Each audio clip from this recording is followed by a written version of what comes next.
introduce Dara Williamson. And like I said, I will try to monitor the chat box, Dara, so when you're ready. All right, thank you. Thank you so much, Karen. And it is really nice to be here and see all your faces and even see some people I haven't seen in a long time. And that brings me some comfort, actually. So thank you for inviting me here. And I'm happy to be talking with you about resilience. So I have a hard time talking and managing my computer at the same time, but I think I am sharing my screen now. So okay, so heads are nodding. All right, so we're going to be talking about resilience, like Karen said. And my goal here, what I'm thinking and what I hope you all are thinking about is how can we as individuals, as part of a community, use resilience to build others up. And while at the same time, we're building even ourselves up. So like Karen said, my career has started in home visiting. That's where I've spent most of my career. And in fact, most of my career has been at the baby fold, where I kind of found my footing and found my calling in home visiting in McLean County. And I just find it to be where my heart lies in terms of supporting parents and children as they grow together. So today, as we talk about resilience, we'll be just kind of doing a quick overview about what resilience is. We'll talk a little bit about brain development in relation to resilience, and how that, what we need to know about brain development if we're going to know about resilience and how we can support children and families around that. We'll even reflect on how you as individuals are resilient, and I'll be asking, and you can share if you want or not, that's completely up to you, but how others have helped you through a challenging time, where you have found your resilience. I think it's important that we tap into understanding our own resilience and where we find that in order to understand and support others on finding and growing their own resilience. We'll be talking about supportive relationships and how that's a key factor in resilience. And then talking about community impact and around resilience with growing or supporting children and families. We'll end with some discussion questions, and we'll open it up for sharing some thoughts and brainstorming together on what your takeaways are, what you're thinking about resilience, and maybe how you as a group can move forward with supporting families and building resilience within our community. All right, there we go. All right, so resilience. Let's just do a quick review of that. It's the capacity to recover quickly from difficulties, an ability to recover from or adjust easily to misfortune or change. It's that ability to bounce back from strain and stress, just like a spring is able to bounce back, or if you think of a trampoline, bouncing back after that strain and stress. We know that strain and stress are components of resilience, that hard times help us learn to cope, which then helps build our resilience. Also, flexibility and boundaries are parts of resilience as well. So as we move forward, another way to think about resilience, or something that's kind of helped put things in perspective for me, is a quote from Martin Luther King Jr. If you can't fly, then run. If you can't run, then walk. If you can't walk, then crawl. But whatever you do, keep moving forward. And I think that helps sum up resilience as moving forward. So let's talk about brain development a little bit here, just a quick overview. So we know that genes, our genes, our DNA, help provide a structure for how the brain is built. It provides those instructions for the formation of our brains. But it's not just about our genes. It's also about the experiences that each of us encounter. If you think about infants and young children, all those interactions that they're experiencing impact how their brain is developing. So those experiences, good or bad, strengthen pathways within the brain. All of those experiences are supporting how that individual, that infant or child, is learning how to interact with their world. Now, our brains are wired to perceive threats. We are wired to respond to stress. We have physical reactions to that, right? Our heart starts beating, we may start breathing heavier,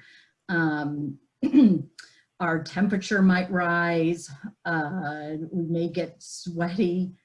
Those are all physical reactions to stress or a perceived threat. How an infant or a young child learns to regulate those physical responses to stress is a really important piece of building resilience. If that infant is ignored, or the adult in their life doesn't have their own emotional capacity to respond to their infant or child, that child is learning that they're responsible for their own self-soothing in scary situations, let's say. If you've got an infant with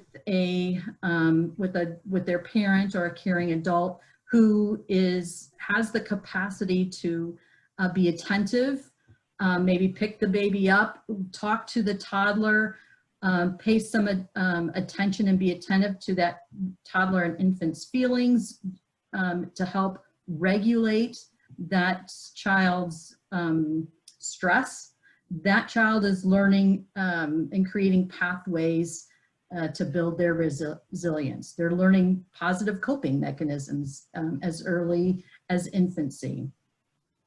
So it's really important, and I'm sure you all know, that parents and caretakers contribute to how infants and children cope with stress. They contribute to how children perceive the world around them. Is it safe or is it scary? Can we trust those in our environment, in our world, or do we have to defend ourselves in those situations? Can we rely on others, or do we have to take care of ourselves because others aren't there to help take care of us? The responses and interactions then that infants and children receive from parents and caretakers provide that formation of resilience. So if we are to understand resilience, it's important that we have a general understanding of how the brain develops, especially in those early years. Healthy childhood development. If we think about positive stress and learning how to cope with everyday stress, that is a way children are learning resiliency skills. They're building problem-solving skills, which builds their own confidence. It supports their own self-regulation. Having successful experiences of getting through challenging moments helps to the next time they come up to another challenging moment. those supportive relationships, an adult who is emotionally available to that child, particularly in a challenging moment or in a scary moment, in a stressful moment, that they're helping to or to co-regulate that social emotion, those social emotional needs of the child. When the child is regulated, that's when the capacity for learning is best. When the child is relaxed and is open, the brain pathways are open to learning. They're not being so consumed with protecting or taking care of themselves or surviving. The school, the community and school have a large impact on a healthy development of children, particularly the social emotional development of children, and how, thinking about their role, the community and schools' role in being available for that social emotional growth and development. And then also supporting parents and caregivers as they support young children, empowering parents and caregivers so that they can successfully take care of their children or the children in their care. That is just as important as helping to build those resiliency skills in children. All right, so with that overview, we're going to watch, this is a less than 3-minute video. As you can see, it's from the Center on the Developing Child out of Harvard University. If you haven't had a chance to check out their website, they have some incredible resources around brain development in particular. So just to kind of think about brain development from, resilience from a science and brain development perspective. So I need to get out of one screen and, whoops, get to another screen. So thanks for your patience here.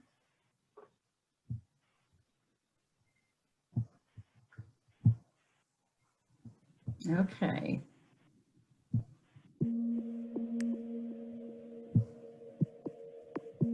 Resilience is the result of a highly interactive process between individual characteristics in the person and the environment in which that individual has developed. It's really the counterbalancing of difficult things that may exist in the child's life with positive things that occur within the family, but even positive things that may exist in the community. An easy way of thinking about resilience is like a scale with a fulcrum in the middle of it. And there are things on both sides of that scale, experiences of both bad things or good things. Our genes shape where the fulcrum is positioned at the start. There are certain genes that make a child more sensitive to the effects of maltreatment or parental neglect or witnessing violence.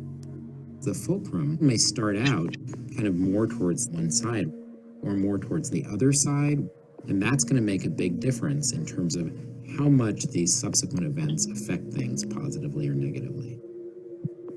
Science tells us that experience moves the fulcrum, for better or for worse. Even though we are born with genes, genes will respond differently to certain environmental situations as opposed to others. What the genes are actually doing are turning up or turning down the expression of chemicals in circuits in the brain and the circuitry in the entire body that govern our responses to stress, to anxiety, to depressive symptoms. When positive experiences accumulate and children learn coping skills that help them to manage stress, the fulcrum can slide, so the scale tilts toward positive outcomes more easily. That's what resilience is all about. There's always an adult, or more than one adult, who is key to providing that relationship that helps to build resilience.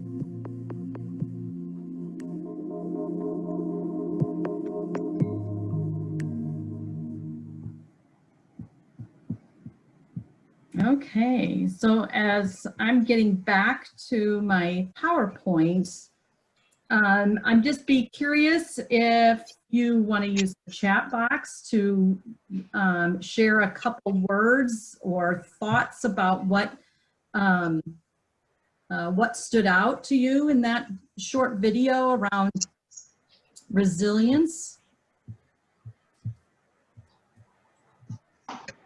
Or if anybody's is brave enough to be unmuted.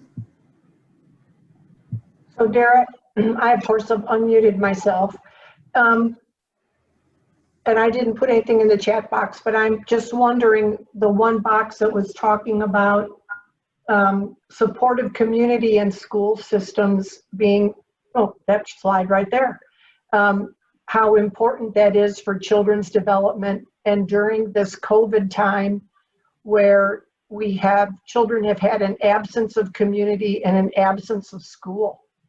And what is it that we're going to see short-term and long-term, do you think, about the effects of those two absences with some of our kids? Mm-hmm. Yeah, it's a great thing to think about. And I'm not sure.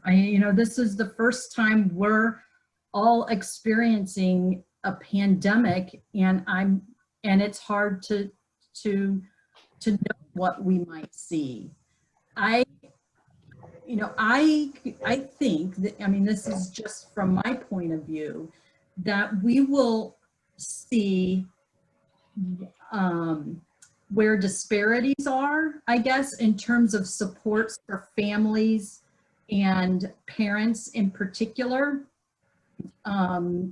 as what kind of skills and coping and resiliency did parents come into this pandemic with, that they were able to draw upon to support their young children as they were working from home, managing school from home, isolated, with limited resources, and learning about what resiliency or what coping skills did they have to draw from? Did they have a big tool that they could use, that they had a lot of strategies, or was their toolbox small, and they had limited tools to pull from to support themselves, support their family, support their child? Right. I'm interested if others have thoughts around that. So a couple other things in the chat box, things that really spoke to people. Beth said that a supportive adult can make a difference. Mm-hmm. Absolutely. And that's one thing that we're going to be getting to, is that importance of a supportive adult. Maybe it's not a parent, maybe it's not even the primary caregiver, but if there is a supportive adult in that child's life, that can add to those positive influences, or move that fulcrum, like they talked about in the video, to shape or to enhance the likelihood of positive outcomes for that child. Yeah. Right. This is Melissa from YWCA. First of all, so sorry I was late to joining everybody.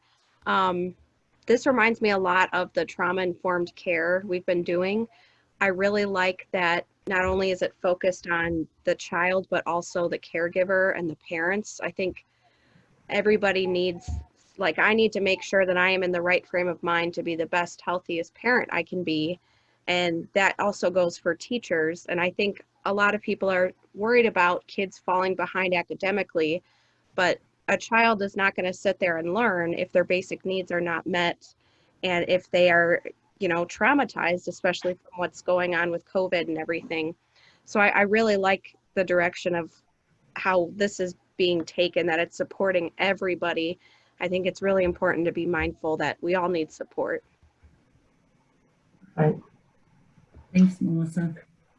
So Nora mentioned that the idea or the visual, the fulcrum, and the factors that tip the balance to positive or negative was something that struck her. Mm-hmm. Myra said that so many things can influence a child's development. Parents can really ameliorate the effects of school and community or not. Mm-hmm. Mm-hmm. Yeah. Yeah, great. Thank you. It's in what I'm hearing from, you know, those of you who shared a few things, and it helps me to think about this too deeper, that there are so many factors that influence a child's world, and how a child moves out of a traumatic experience, and even what a child's takeaway from positive experiences, and the role that they can't do that by themselves, that they really rely on the relationships and those interactions with others as they move through all of these experiences. It does, I hope too, that it gives some hope in how we can help shift or influence where that fulcrum is for individuals, and even thinking about that from a family perspective, for the whole family. All right. Well, here's a time for you to do some of your own self-reflection and think about how was your resilience built? You know, thinking about a time as a child when you faced a challenge, and like this picture shows, the challenge may just to be going down a steep slide. What were some ways that you were helped when facing a challenge? And we'd love to hear from either, if you want to share something, or if you want to write something in the chat box, that would be great too.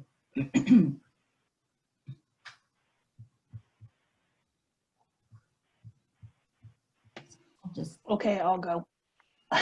No. And of course the phone rings. I'm going to say that when I was a kid, if there was an unfamiliar situation that I was going to be finding myself in, that my mother knew that I might be really stressed out about, she would help me role play that circumstance, how it might go in advance, and what I might do in any circumstance during that time. Awesome. So getting this opportunity to practice how you may respond with a safe person and in a safe environment. That's a great example of, of how someone helped you facing a challenge or even a potential challenge. I think too of childcare providers and toddlers or preschoolers who are learning to share. And while that can be a pretty challenging situation for a toddler learning to share, and the role that teacher or childcare worker has in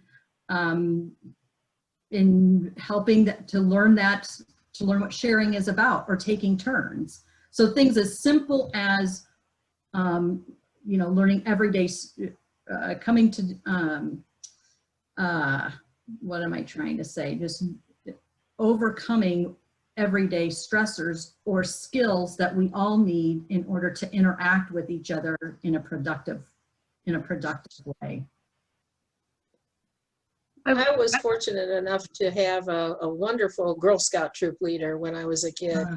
who really took us eventually primitive camping, but she built on those camping skills and such, which were things I never would have gotten in my home life. And that really taught me a great deal of resilience that otherwise I would not have had, I think. Thanks for sharing that. That's another great example. I had a moment when I picked my son up, he's 4, and one of his good friends had bumped into him, and they kind of bonked noses, and he had a slight nosebleed. So when I picked him up this afternoon, he was really sad about it and telling me about what happened, and his friend was nearby. So I can't think of one growing up for myself, but just validating how he felt, like, oh, that must have hurt, and I'm so sorry that happened, and helping to show him, but look, your friend is right here, and it looks like he's still sad about that. And then they hugged, and so just making sure to acknowledge the feelings behind it, but also how to like move forward. I think I can't think of one from when I was a kid, but that's all I got for this afternoon. That's validating feelings is great. Sally, were you going to say something?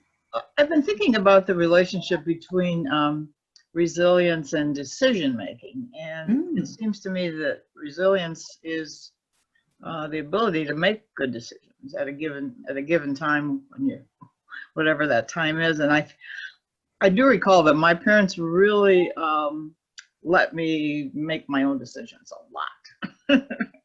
And I think back and I really appreciate that. You know, like, well, I'll give you an example. Some of my friends around us may have heard this story. An example would be that I was given a puppy. It was a Cocker Spaniel, and it had a long tail, and it was my dog. I was probably 5 years old, I think. It had a long tail, and for some reason they were going to dock the tail, you know, in the standards of the breed later. And the day came when it was going to have this tail docked, and my dad told me that, and I said, well, I just cried and cried, and I said, well, I don't want that to happen. It's gonna hurt the dog. And so they let me. They said, well, it's your dog. You can make that decision. And so the Cocker Spaniel, went through life with a long tail, and because he was my dog. So that's just an example of something that you can do with children, I think, is just give them the ability to make their own decisions about stuff. Yes, that is allowing for that autonomy, and that is it really is an incredible way for children to feel like they have some control over their world. And that, I love that example. That's great. It also makes me think, Sally, of for example, my dad would allow us to make our own choices about something that maybe he did not agree with. Mm-hmm. And then we would have a bad consequence, you know, like it went just like how we thought it would go. And, but then he allowed us to have that learning opportunity in a way that we owned that process, that learning, versus hearing somebody telling us what to do or not to do because I said so, but having that experience to learn and grow from that ourselves in a safe way, of course. Mm-hmm. I'm glad you said that, Sally. Thanks. Growing up in my family, what I remember is my parents, you know, letting us go. That sense of no matter how difficult something is, it's not going to be forever. So I've always heard this statement from them: "This too shall pass." Mm-hmm. You know, and it did. You know, it granted at that moment it was really very hard, but also thinking that you're not stuck, you know, with that situation forever helps you to move forward. Yes. Giving you some perspective beyond the here and now. Mm-hmm. And that is really important as young children, when you think about brain development, the learning about, you know, the future, that decisions are what is happening now and how that will impact how that's connected to the future. You know, we don't get that until later in adolescence and sometimes, you know, early adulthood. So having a parent or a caretaker help make that connection between the here and now and the future is really important, not only in building that resilience, but also in helping the brain, helping you understand, you know, that in that context. Yeah, another great example. Thanks for sharing. We got a couple more in the chat, Okay. Dara. Judy Donzi, watching my parents deal with challenging situations helped me learn positive ways to deal with stress. They were great role models. Excellent. Yeah. So observation. Yes. Yeah. Yep. Some of these down too. Judy Buchanan, as a child in challenging times, the consistent support of my family was always a comfort and gave me strength to move on. Unlike many families today, my extended family was close and we spent many hours together. So even thinking about extended family and kind of that, you know, tight network of support that is. Right. That support feels like just being close, you know, it's just closeness with somebody. Right. So thank you. Yeah. Couple more. You want to move on, or how you want to do that, Dara? You want me to read a couple more? Well, we probably want to move on and. Go ahead. Yep. Okay. Because if they're in the chat box, everybody can read them anyway, so that's fine. Thanks. Okay. All right. Yep. Excellent. Thank you all for kind of going there with me and thinking about your own experiences of how your resilience has been built. And so just like where all of you kind of led this conversation and highlighted is that our resilience and children's resilience grows from supportive relationships. That is key. Children don't overcome challenges on their own. That we as children needed others to help facilitate that. And all children now, of course, still need that to help build their own resiliency. Children rely on adults in their world to support them and provide examples of resilience. So like that makes me think of what Judy just shared around observing her parents kind of working through conflict, providing examples of resilience. Children need an environment that promotes and supports healthy growth and development. And that environment not only means a physical environment, you know, a home, school, playground, but also the people within that environment as well. They all kind of intertwine with each other. So you guys are right on it. A supportive relationship is the key to resiliency. A supportive adult for a child helps the child see what is good in the world. And not only good in the world, but also good within themselves. That supportive adult helps the child co-regulate and learn self-control. And that is important as children grow and build their own relationships and interact with others. A supportive relationship provides comfort.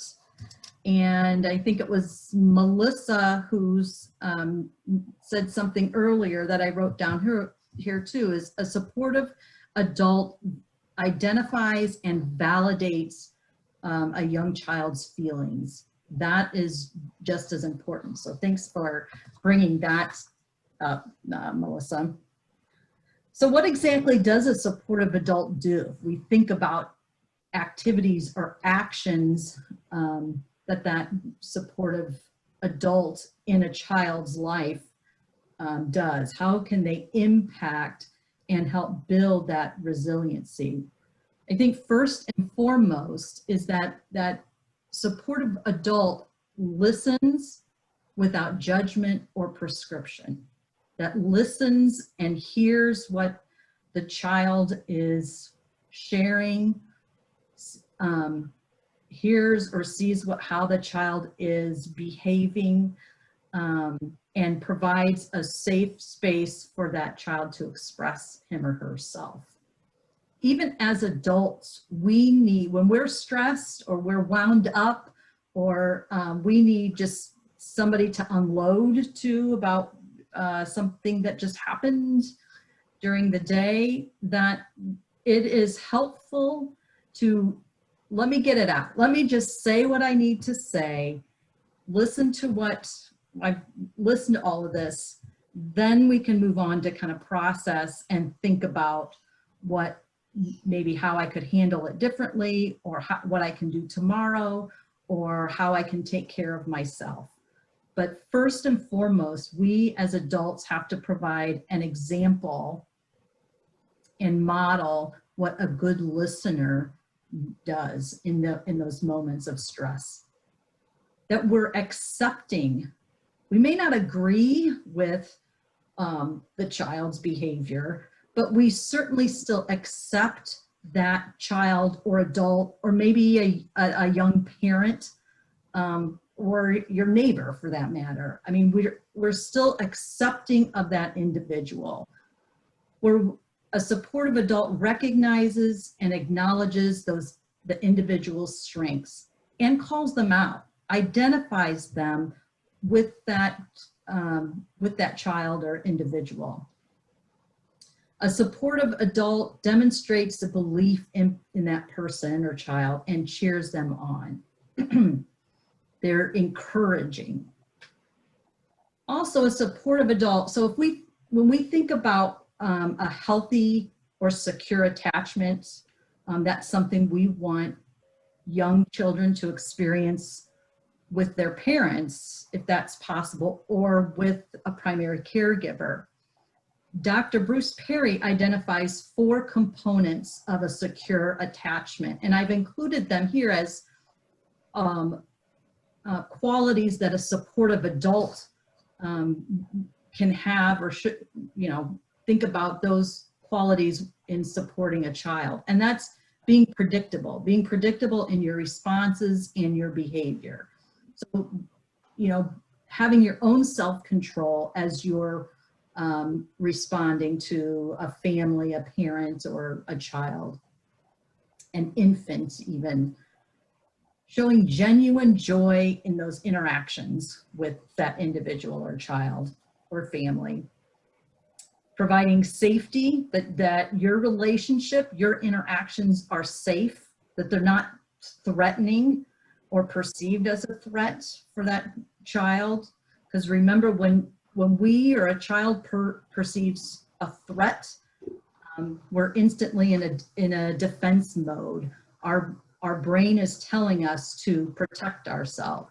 So we want to come across as a safe adult, a safe person. And we do that by, all of these bullet points that are on here. And then of course, providing comfort. So parents and caregivers need support too. In my home visiting world, we talk a lot about the parallel process. Maybe you've heard of that, but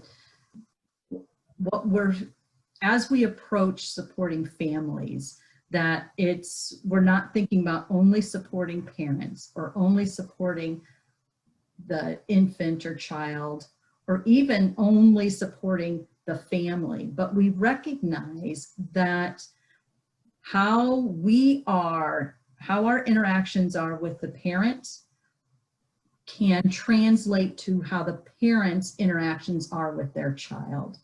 So when a parent feels supported and confident, that can translate into how they can build support and confidence with their child. So in order for adults to be effectively nurture children's ability to self-regulate and cope with stress, they also need support from others and their environment.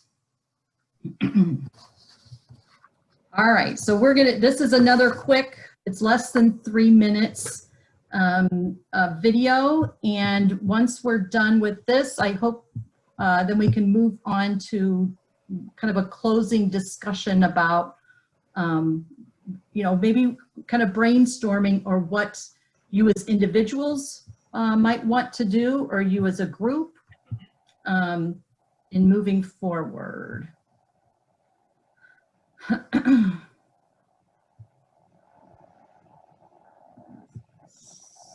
Whoops.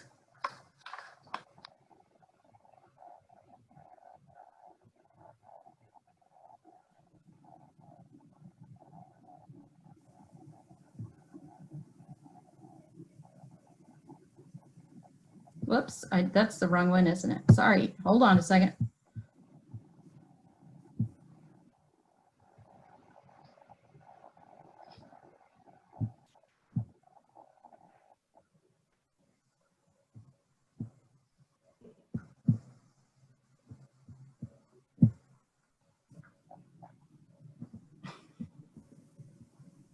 That's not what I want.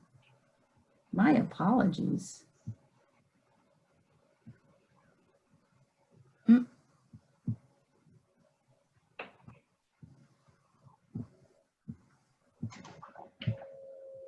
That's all right. In the meantime, people are talking in the chat, Dara. Okay, good.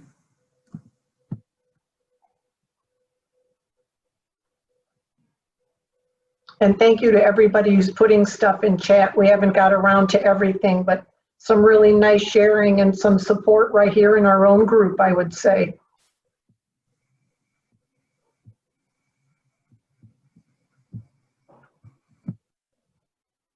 All right, well, I am having a little trouble with, oh, here we go.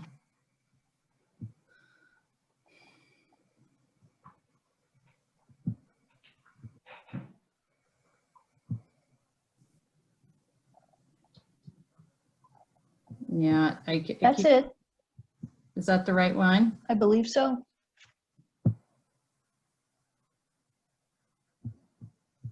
I think I have to stop and start it again. Well, you were in the PowerPoint there. Yeah. Do you want me to try on my end? Okay. Thanks, Michelle. Sure. Let me see if I can get It kind of figures we practiced earlier and it, it was really smooth then.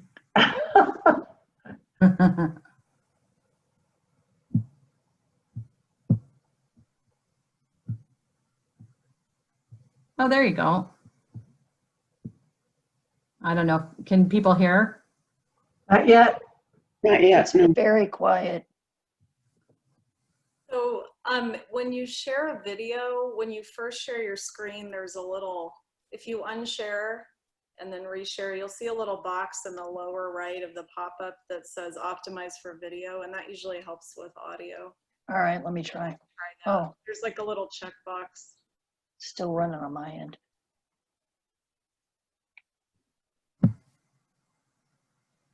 Or a share audio square at the bottom left. Yeah. You click that. Check both of those. I've had this problem before. I learned the hard way as well.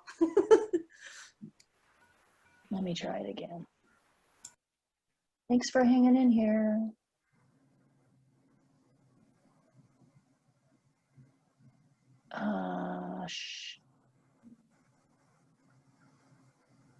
Did you say share computer sound? What did you? I'm not seeing that. It should pop up right when you click on share screen. When you're selecting what screen to share, there's at the bottom of that box, you'll see two little boxes on the left, bottom left. Yeah, but I'm only seeing share computer sound and not optimize.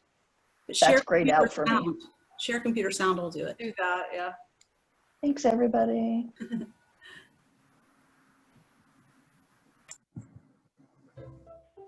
Resilience, it's not some magical quality. It's something that really can be built, even in difficult circumstances. A key active core ingredient to building resilience are the relationships kids have to others who care about them. Of course, families play a very important role, but nobody raises children in isolation.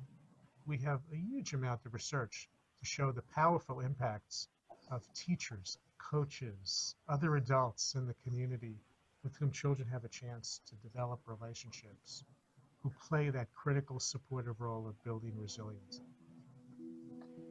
As a result of responsive interaction, children build simple skills of coping and adapting. How to stop crying, how to regulate your behavior, being able to defer gratification. You have an adaptive toolkit that allows you at moments of stress or challenge to bring out a number of potential skills that allow you to get through it.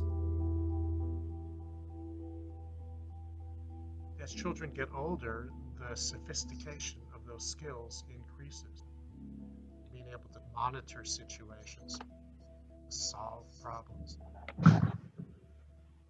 The way we as a society can nurture the development of resilience is to help communities to pay more attention to building the capabilities of the adults who care for children and provide the supports they need to tip the scales toward more positive life outcomes. And then when communities say, we want to be an active part of crafting the solution, to really understand what's necessary to produce the resilience, that's when the ball gets rolling. Resilience building, capacity building, is really in everyone's interest, and everyone reaps the benefits when we do that well. Thank you, Michelle. Sorry. Just so everyone knows, we will post this PDF of Dara's PowerPoint, and it will have the links involved in that. So that'll be posted tomorrow. Thanks, Michelle.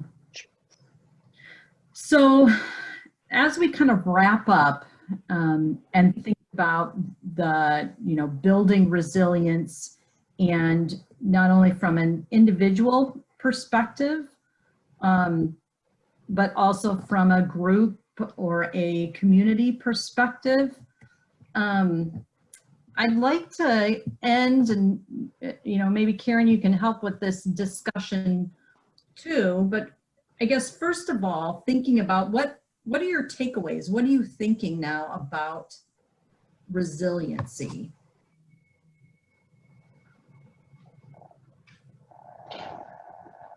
And I think we're kind of thinking as a steering committee, we wanted to think about individuals in our community during this time, and as a women-to-women group as well. Are there things that we can do or support to promote resiliency as well? So we're really open to some ideas from the group. I don't want to speak out of turn, Beth, but I think that's what we were thinking as well. So any thoughts individually, as a group, community? What are some of the things that we can do? We've got lots of community leaders that are attending as well, so we should have some good ideas. Hi, this is Corey. I'm just going to throw something out. I don't think that we have, well, every place has some issues with social injustice and, some degree of racism. And when I think about how important it is that children are surrounded by, supportive adults that send them positive messages and, give them feedback that says they're doing right, they're doing well, they're pleased with them. I think about all of our children, our Black and brown children that sometimes don't get as many of those messages from the larger community context as some of our kids, some of our Caucasian kids. So I just think about how do we make sure that we are adding that extra piece of support for those kids into our community.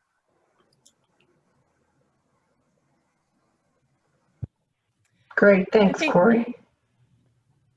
Doris? I think that's a great point. Something I I've started doing just to be intentional. And it's such a small thing, but I think it really does matter. We have seen such divisions in our society, and really to the point where even our youth of color are oftentimes either demonized or made to feel like they don't belong.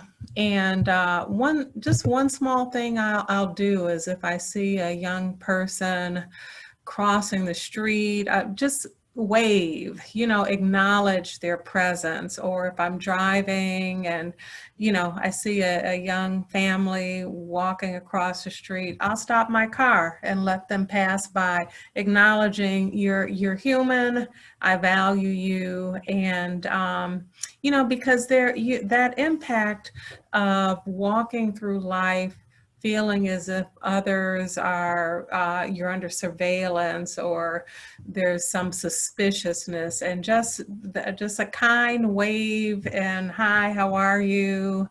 And, I've seen children or youth just perk up that, oh boy, somebody is actually, they're not leering at me. They're actually appreciative that they're being acknowledged. That's a small thing, I know, but when we think of the term microaggressions, that for those of you who may not be familiar, really talks about just those small little slights that happen every day that build up over time and really cause stress. So just a way to offset those microaggressions with some positive actions. I would like to add maybe one of the other things is to invite people to some of especially when we can be in person, but to some of the women to women events that maybe from some other part of your life that doesn't necessarily fit in leadership type, but bring them as a friend and say, we'd like to have you come. I'd like you to be with me if you come to this event. And because I think I think when I look at the people here and see who's on this Zoom, I think we all understand the needs and appreciate the fulcrum ideas and the support needed. But are we letting others who may not have the background be a part of learning the background? That's a concern to me. And also us being willing to learn so that it is a two-way experience.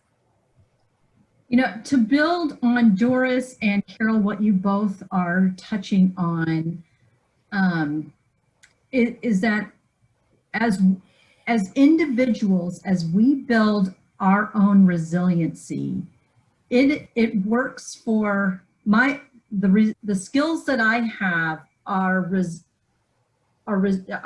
help me to be resilient, but maybe it doesn't help Michelle be resilient. She has her own strategies or what she's learned from her family, from her extended family, from her church group, or from her ethnic group, or whoever she may identify with.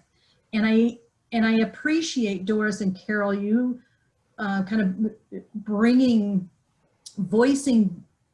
this that's really important, is understanding that there are differences, and how can we hear, how can we learn about, how can we bring those differences to the table to really help layer and thicken what your impact can be around building resiliency in our community.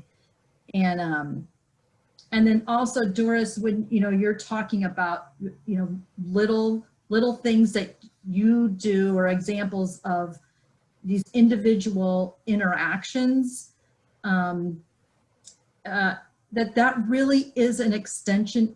You're an extension of the community, and how that impacts how that individual or family feels about the community they live in because of an individual interaction that they've had, positive or negative. You gave some great examples of positive, but also mentioned there's certainly some negative individual interactions that shape how others feel about the community they're living in. I would just add to that on the larger scale. You know, we've been in this pandemic, and there's been a large push to support local businesses. And, you know, I believe that if a person's employment is decent and they're paid a decent wage, it's much easier for them to be resilient than if they're under constant stress because their working conditions aren't good, and their salary is disgraceful. And so I guess I was thinking, like, I do the things that, you know, Doris was mentioning. I try to consciously do that. And I think that is critical. We never know who we impact when we do that, but we do impact someone. But also on the larger scale, on the systems level, I think it's maybe something that we as individuals, and maybe we can, I mean, things like that come up in our city council, in our county board, issues about companies, businesses that want to settle here, who they hire, and all maybe being at the table more to push for a living wage for people. There was a report on GLT yesterday, I think. They talked about that the #1 cause of poverty identified across the country is healthcare, the cost of healthcare. That's certainly true also of the cost of mental health care and the availability of it. So that's kind of the larger thing. If we have a healthier, more robust community, and then we do those things on the micro level, on the individual level, it impacts a large number of people, and maybe we move forward a little bit better than we have been. That's all. It's hard. Thanks, Mary. It's hard to follow Mary Campbell. I'm a big fan, but I'll chime in. First, on the individual level, I think as a parent of an 8-year-old who's been home since March 15th, and the spouse of a husband who's been home since March 15th, so we've all been together for 24/7 for a long time. This has been just a really, really difficult time for families with young children, even families that have a lot of advantages, which I would consider myself to be in that category. So I can't complain because I have so many advantages in this situation. And it's still really hard. So I think families that don't have all of those resources and advantages that I have, I can imagine how much harder it is for them. So I think anything on the individual level, anything we can do to give respite to parents that have been juggling work and young kids and homeschool is helpful, even if it's for an hour here or there. So just like in our immediate circles, if you can give people a break, I think that's good for everyone's mental health. And then on a systems level, I think there's practical things we need to look at. Mary mentioned some of them, and I would add childcare to that list. I think this situation has highlighted how fundamentally important good childcare is for the economy and for parents' well-being and kids' well-being. And then we've seen an escalation in domestic violence and orders of protection as a result of the stay-at-home orders, and also the acuity of those cases where those injuries are more severe and requiring more hospitalization. All that stuff highlights just how stressful this situation is and how it's introducing new stressors to people's households. And so I think as this group is together because we're thinking about things from the perspective of a funder, that we need to give till it hurts and push out as many resources as we can to the community, and think about how we can target resources to those areas that are most needed right now because of this unique time and this unique crisis that we're in. So that's what I would add, and I'll stop there. Thanks. Thanks, Holly.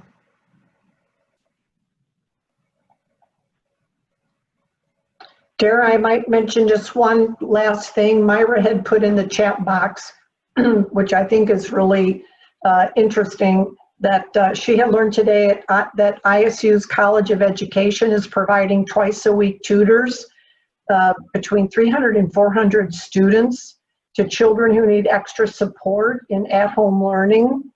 And it makes it a good opportunity for both the students, both the college students and the others and the younger children's students to understand what each are experiencing. So that's really, that was really interesting catch to me. That's exciting news, yeah. Dara, did you have any other This comments? No, other than to say thank you. And I really am inspired by what I'm hearing from this group and talking about resilience is, I hope you are feeling as inspired and can use some of generating your resilience to help move things forward also. Thank you, Dara. Thank you very much, Dara, for this presentation. There you go, the hands are clapping. This segues into a couple more things that we want to share with the group. The first is that, and Barb, you're still there, great. So as Holly mentioned, Give Till It Hurts, and the grant application period for Women to Women grants opens October 1st. Is that tomorrow? Yes, tomorrow. Thursday. Yeah, Thursday, thank you.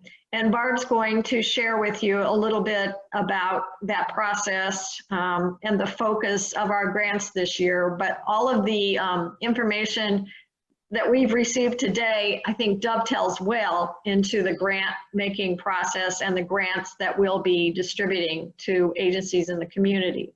Barb, do you want to share with everyone a little bit more about that? Absolutely. As Beth said, the grant cycle opens on October 1st, and all of the grant applications need to be submitted by October 30th.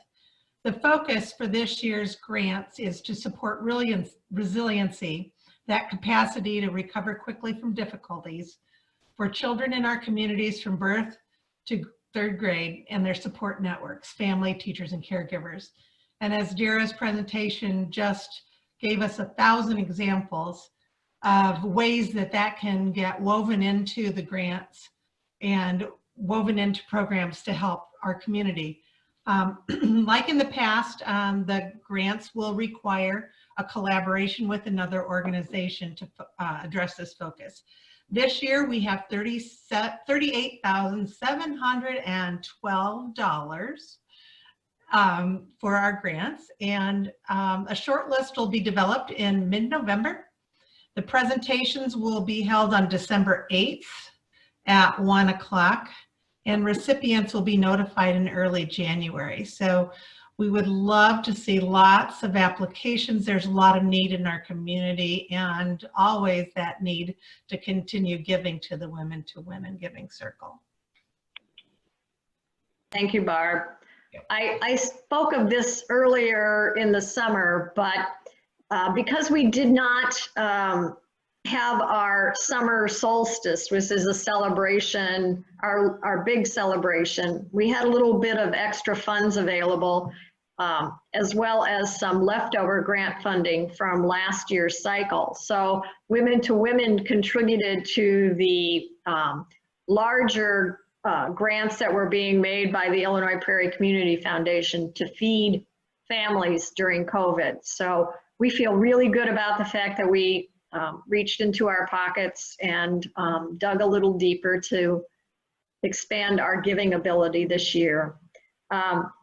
Myra mentioned in the chat box, yeah, can this be translated to our nonprofit organizations? Well, thank you for that segue.